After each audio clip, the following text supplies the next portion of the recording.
Hi, I'm Carrie and welcome to Carrie's Kitchen.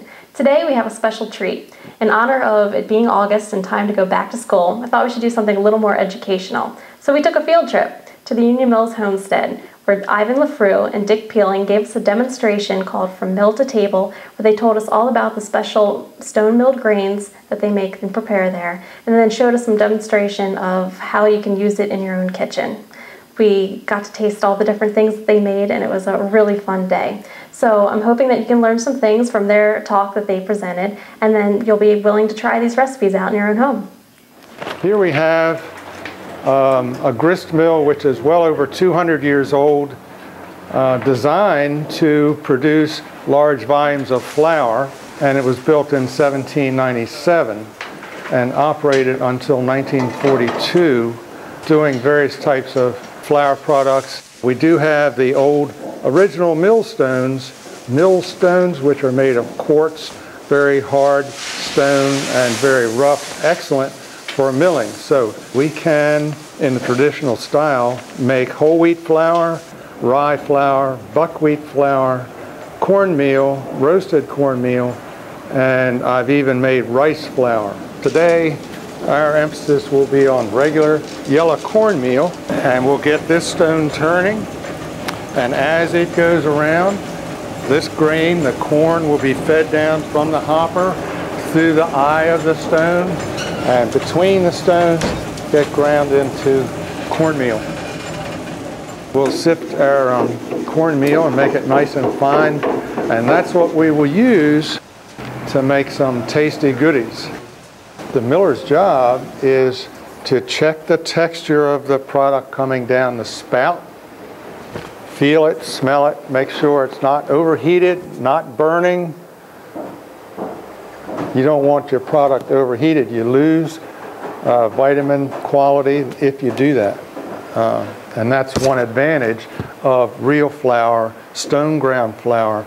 The stones run slowly and nothing gets overheated.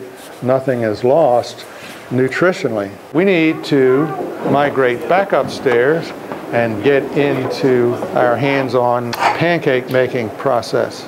From mill to table. And right now we're going to go to the table part. And here is the 3 of the cups of cornmeal that you all just ground up. We're going to go ahead and make this up first, because whenever you're using cornmeal, especially our cornmeal or any stone ground cornmeal, it's a little coarser. And so you want to make it up a little bit ahead of time and let it sit. Because if you make it up and eat it right away, and that's with cornbread or anything, you'll say, "What? This stuff's really gritty." Well, it is. But that's why you want to let it set a little bit. So, and even now we may not have enough time. So the cornmeal is in here. In this little bag is the magic little, this is a ½ a cup of white flour, baking soda, salt, and that's in here. So we're gonna, here, this is eggs and milk and oil and whatever in here. And then all we have to do then is combine them, and we don't have to stand there and take all the time when people are waiting for cakes off the griddle. Cornmeal you just made, as Ivan told you, is whole grain with nothing removed. Most cornmeal is bolted and degerminated to prolong the shelf life. The nutritional differences of whole grain and processed cornmeal is shown. For 1 cup of cornmeal, the iron in whole grain is 4.2 milligrams. In degerminated, it's 1.5. Phosphorus, 294 milligrams, as opposed to 116. Potassium, 350 milligrams, 224. Magnesium, 155, 55.2. Zinc, 2.2 milligrams, 1 milligram in degerminated cornmeal. Copper, 0.2, as opposed to 0.1. Niacin, 4.4 milligrams, 1.4 in degerminated cornmeal. Vitamin E, 0.5 as opposed to 0.2. You can see from these numbers that the corn that we're feeding our cattle is about 3 times as nutritious as what we're feeding the people, unless it's been fortified chemically. Just like they enrich bread. When you buy a loaf of bread, what's it say on it? white enriched bread, because it's not whole grain anymore. It's not, doesn't have all the good stuff in it. It's been taken out.